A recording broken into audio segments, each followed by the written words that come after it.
और आइए अब खबरों को विस्तार से जान लेते हैं और बात करते हैं पाकिस्तान की। पाकिस्तान में इमरान के खिलाफ आए अविश्वास प्रस्ताव पर कल वोटिंग होनी है, लेकिन उससे पहले आज इमरान का सेमीफाइनल है, क्योंकि पंजाब प्रांत में उनकी ताकत की परीक्षा आज होगी। आज पंजाब विधानसभा में सरकार की सहयोगी PMLQ के CM चौधरी परवेज इलाही को बहुमत साबित करना है। इस बीच इस्लामाबाद में संसद भवन की सुरक्षा भी बढ़ा दी गई है। 8000 सुरक्षा बलों को संसद के चारों तरफ तैनात कर दिया गया है। कल वोटिंग के दिन किसी भी तरह की रैली की इजाजत नहीं होगी। और अगर बात की जाए पाकिस्तान की विपक्ष की, तो लगातार वो दबाव बनाए जा रहे हैं। शहबाज शरीफ ने कहा है कि इमरान सिर्फ 1.5 दिन के PM हैं।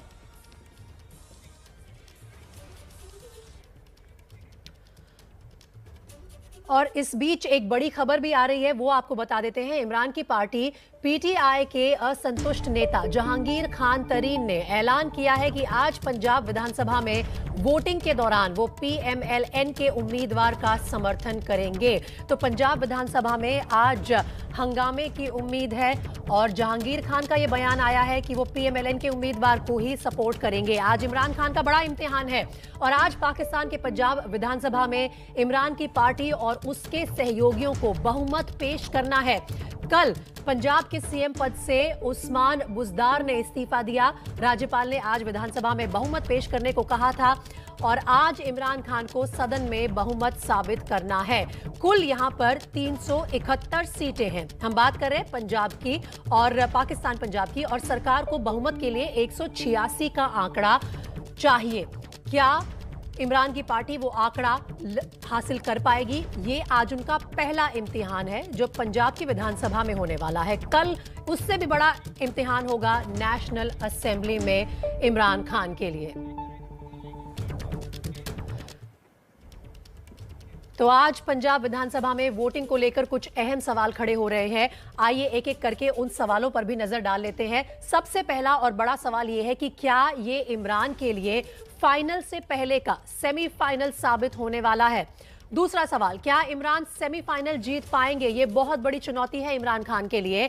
और तीसरा सवाल, क्या आखिरी ओवर में इमरान अपना दम दिखा पाएंगे? चौथा सवाल, पंजाब के बहुमत परीक्षण का कल वोटिंग पर, नेशनल असेंबली में वोटिंग पर क्या असर होगा? अगर ये सेमीफाइनल है तो क्या जो आज का परिणाम है वो कल के परिणाम पर भी कोई असर डालने वाला है या नहीं? तो पाकिस्तान में जुबानी जंग लगातार जारी है और इसके लिए इंटरव्यू का भी सहारा लिया जा रहा है। इमरान खान ने ARY न्यूज चैनल को एक इंटरव्यू दिया है। तो विपक्ष के नेता शहबाज शरीफ ने जियो न्यूज को इंटरव्यू देकर इमरान खान को जवाब भी दिया है। सुनिए। जो इमरान खान न्याजी शिकस्त खोरदा हो चुका है, शिकस्त खा चुका है, इनकी नाक के नीचे जो अरब खरबों की जो कर्म हुई है, जिसका मैं अभी गिनवा चुका हूँ, वो कानून और इंसाफ का रास्ता अपना हिसाब देगा। इमरान खान ने विपक्ष पर सरकार गिराने की साजिश का आरोप लगाया, तो वहीं PMLN के शहबाज शरीफ ने इमरान के बयान पर पलटवार करते हुए उनकी चिट्ठी वाली थ्योरी पर ही सवाल उठा दिए। इतना ही नहीं, इमरान खान पर हमला करते हुए शहबाज शरीफ ने कहा कि हारने के बाद इमरान हार नहीं मान रहे। 2018 के चुनाव में इमरान खान की जीत पर निशाना साधते हुए शहबाज शरीफ ने कहा कि इमरान ने धांधली कर चुनाव जीता था। कर्ज में डूबे पाकिस्तान को कैसे संभालेंगे, इस पर शहबाज शरीफ ने अपना फार्मूला भी बताया। तो जहां एक तरफ इमरान खान और विपक्षी नेताओं के बीच इंटरव्यू और काउंटर इंटरव्यू का सिलसिला चल रहा है, वहीं एक और बड़ी खबर आ रही है पाकिस्तान से। इस वक्त पाकिस्तान में विपक्ष के नेता शहबाज शरीफ ने सांसदों की भी सुरक्षा बढ़ाने की मांग की है। शहबाज शरीफ ने ये मांग इमरान के उस बयान के बाद की है जिसमें इमरान ने कहा था कि कल होने वाली वोटिंग के दौरान पार्टी के 1 लाख समर्थक नेशनल असेंबली पहुंचे। आपको बता दें कि कल पाकिस्तान की नेशनल असेंबली में इमरान को बहुमत साबित करना है। किसी भी तरह की बड़ी रैली नहीं कर सकते इमरान, लेकिन उन्होंने 1 लाख समर्थकों को नेशनल असेंबली में पहुंचने के लिए कहा है। इस बात का ऐलान कर दिया है अमेरिका ने कि अब वो यूक्रेन को टैंक हासिल करने में मदद करने वाला है और डोनबास इलाके में यूक्रेन की मदद के लिए अमेरिका टैंक पहुंचाने में मदद करेगा। जेलेंस्की ने ये मदद पहले ही मांगी थी अमेरिका से। अब तक इस तरह के हथियार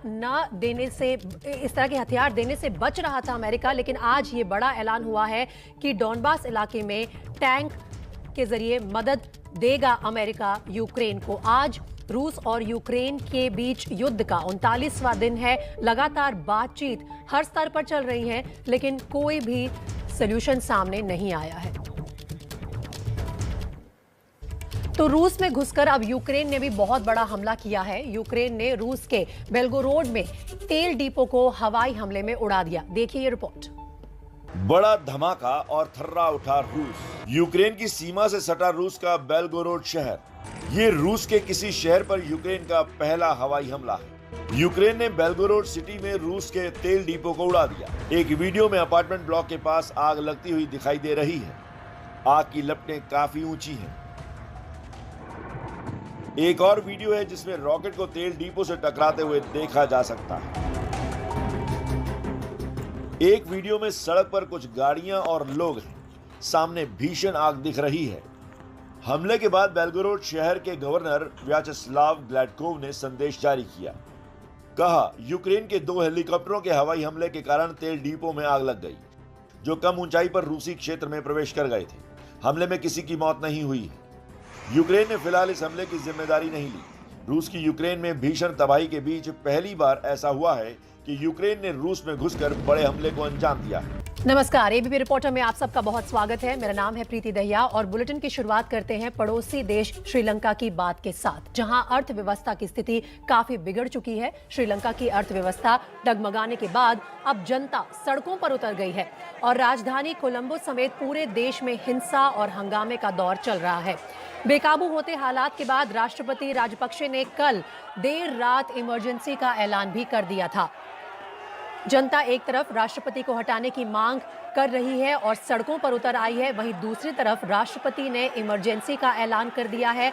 क्या आपातकाल से अब अर्थव्यवस्था को सुधारने की कोशिश करेगी श्रीलंका की सरकार, ये देखना होगा। लेकिन लोग काफी गुस्साए हुए हैं और अर्थव्यवस्था का हाल ये है कि अस्पतालों में दवाएं खत्म हो चुकी हैं, लोगों के पास रोजगार नहीं है और रोजमर्रा की जिंदगी चलाने के लिए खर्चे के लिए पैसे नहीं है। जिस तरह की तस्वीरें आ रही हैं श्रीलंका से, वो बहुत विचलित कर देने वाली हैं। लोग काफी गुस्साए हुए हैं। सरकार के खिलाफ जो रोष प्रकट कर रहे हैं सड़कों पर आकर, वो सबके सामने है। वहीं दूसरी तरफ राष्ट्रपति ने आपातकाल का ऐलान कर दिया है श्रीलंका में, और कोलंबो समेत जो कि श्रीलंका की राजधानी है, कई इलाकों में ऐसी तस्वीरें आ रही हैं। गहराते आर्थिक संकट के बाद श्रीलंका में महंगाई 7वें आसमान पर पहुंची और आम लोगों ने जमीन पर उतरकर सरकार के खिलाफ मोर्चा खोल दिया। राष्ट्रपति भवन के बाहर प्रदर्शन के लिए हजारों लोग जुटे। नाराज लोग राष्ट्रपति से पद छोड़ने की अपील कर रहे हैं। आम लोगों को लगता है कि आर्थिक बदहाली के लिए मौजूदा सरकार की नीतियां ही जिम्मेदार हैं। कोलंबो में हिंसा का दौर जारी है। लोगों ने गाड़ियों में आगजनी की, पुलिस की गाड़ियों तक को नहीं छोड़ा गया। सुरक्षा बल और आम लोग आमने सामने आ गए हैं। लोगों को भगाने के लिए फायर गैस छोड़ी जा रही है। अब तक की हिंसा में श्रीलंका में 10 लोग घायल भी हुए हैं, तो 50 से ज्यादा लोगों को हिरासत में भी लिया गया है। हालात इतने बिगड़ गए हैं कि स्पेशल टास्क फोर्स को बुलाना पड़ा, लेकिन हालात काबू में नहीं आ पा रहे हैं। जिसके बाद श्रीलंका की सरकार ने बड़ा फैसला लिया और इमरजेंसी की घोषणा कर दी। राष्ट्रपति गोटाबाया राजपक्षे ने एक गजट जारी करते हुए 1 अप्रैल से इमरजेंसी लागू करने का ऐलान कर दिया है। श्रीलंका में सरकार को बड़ा फैसला लेना पड़ा क्योंकि जनता गुस्से में सड़कों पर उतर चुकी है। जनता के गुस्से की वजह यह है कि देश में फ्यूल और गैस की भारी कमी हो गई है। श्रीलंका सरकार के पास तेल आयात करने के लिए विदेशी मुद्रा भंडार की बड़ी कमी है। नतीजा, लोगों को पेट्रोल डीजल के लिए कई घंटों तक लाइन में लगना पड़ रहा है। देश के हालात क्या हैं, इस बात से अंदाजा लगाइए कि शिक्षा विभाग के पास कागज और स्याही खत्म हो गई। परीक्षा अनिश्चित काल के लिए टाल दी गई। श्रीलंका के 2 करोड़ 20 लाख लोगों को काफी लंबे समय तक बिजली की कटौती का सामना भी करना पड़ रहा है। 13-14 घंटे बिजली काटी जा रही है। आलम यह है कि लोगों के लिए दूध सोने से भी ज्यादा महंगा हो गया है और 2 वक्त की रोटी भी मुसीबत से मिल रही है। अब बात उस खबर की जिसको लेकर खुफिया एजेंसियां अलर्ट पर आ चुकी हैं। दरअसल पीएम मोदी को जान से मारने की धमकी मिली है। खबर का खुलासा किया है हमारे संवाददाता ओम प्रकाश तिवारी ने। 20 किलो RDX, 20 स्लीपर सेल और 20 शहर, 2 करोड़ लोग और I want to kill Modi as fast। जी हाँ, पीएम मोदी को जान से मारने की ये धमकी आई है एक ईमेल के जरिए, और धमकी देने वाले एक शख्स ने कहा कि वो आत्महत्या कर रहा है ताकि ये साजिश ना हो सके। दरअसल एनआईए की मुंबई शाखा को एक धमकी भरा ईमेल आया है। ईमेल भेजने वाले शख्स ने दावा किया है कि उसने पीएम मोदी और भारत के लोगों को जान से मारने का पूरा प्लान तैयार कर लिया है। इस धमकी भरे ईमेल को भेजने वाले शख्स ने दावा किया कि 20 किलो RDX के साथ 20 शहरों में धमाके का पूरा प्लान तैयार कर लिया गया है। इसके लिए 20 आतंकी भी तैयार किए जा चुके हैं। ईमेल के जरिए पीएम मोदी को जान से मारने और अलग अलग शहरों में धमाका की बात करने वाले इस शख्स का दावा है कि उसके संबंध आतंकवादियों से हैं। नेशनल इन्वेस्टिगेशन एजेंसी ने इस ईमेल को जांच के लिए खुफिया और सुरक्षा एजेंसियों के पास भेज दिया है। तो इमरान खान की सरकार अब सिर्फ 1.5 दिनों की मेहमान है, ये दावा है पाकिस्तान की विपक्षी पार्टियों का। लेकिन इमरान खान इस्तीफा देने को तैयार नहीं है और इमरान विपक्ष पर हमला करने से भी नहीं बाज आ रहे हैं। इमरान ने विपक्ष पर हमला करते हुए कहा कि सरकार गिराने का ठीकरा विपक्ष पर फोड़ दिया। और आप इस खास रिपोर्ट में देखिए किस तरह से कहासुनी चल रही है इमरान और विपक्ष के बीच पाकिस्तान में। मेरे पास जो खाता या सबूत है, हमें एक अमेरिका ने जब तक आखिरी गेम नहीं खेला जाता मैच नहीं हारा जाता। के बगैर हमारा गुजारा नहीं हो सकता। इन लोगों की वजह से आज हम यहाँ पहुंचे हैं। इनके अरबों डॉलर की प्रॉपर्टीज बाहर पड़ी हुई थी। शहबाज शरीफ कहते हैं कि इमरान न्याजी ने पाकिस्तान के दोस्तों को नाराज किया। और दूसरी मैं अभी आपके ये सबके सामने कहा, मेरी जान को खतरा है।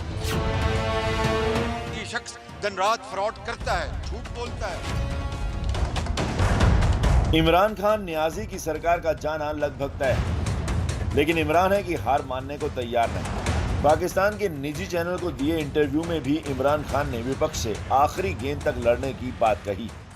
मेरी जिंदगी का तजर्बा ये अभी मैंने आज सारी टीम को बताया, जब तक आखिरी गेंद नहीं खेला जाता मैच नहीं हारा जाता। हमने आखिरी गेंद तक लड़ा। इमरान खान ने विपक्ष को करप्ट बताते हुए कहा कि इनका पैसा विदेशों में जमा और बैंक अकाउंट सीज होने के डर से ही इन लोगों ने विदेशी ताकतों का साथ दिया। वो आगे से कहता है कि पाकिस्तानी गवर्नमेंट क्यों नहीं सच बोलती अपने लोगों से। वो सच इसलिए नहीं बोलती कि 2-10 साल में जिधर 400 ड्रोन अटैक्स हुए थे, जो सरबराह थे इनके अरबों डॉलर की प्रॉपर्टीज बाहर पड़ी हुई थी, उनके बैंक अकाउंट्स में, उनके ऑफशोर अकाउंट्स में महलात थे इनके। उनको पता था कि जब चाहे वो इनकी चाबी टाइप कर सकते हैं, जिस तरह आप रूसियों के वो अकाउंट्स फ्रीज कर रहे हैं ना।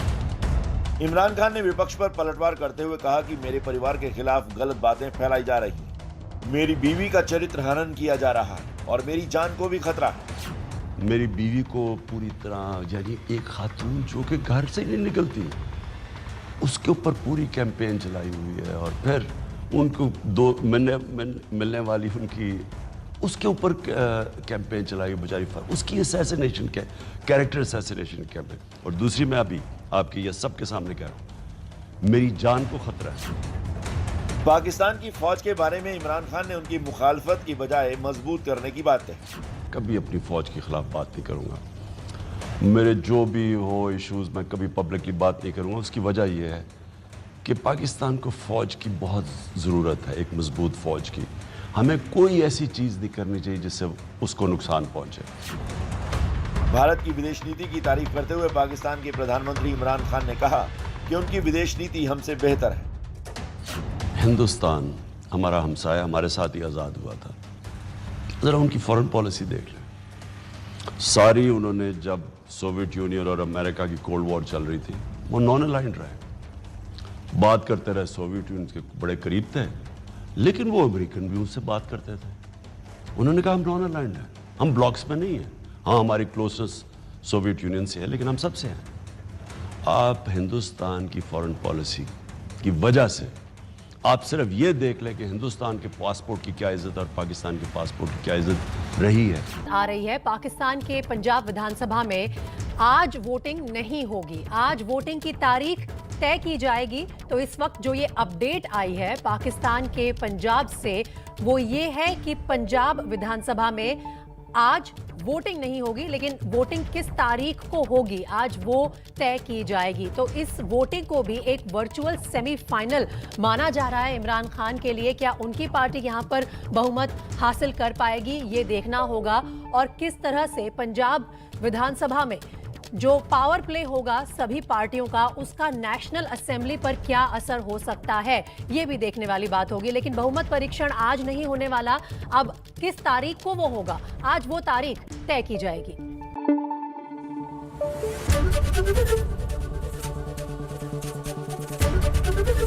एबीपी न्यूज आपको रखे आगे।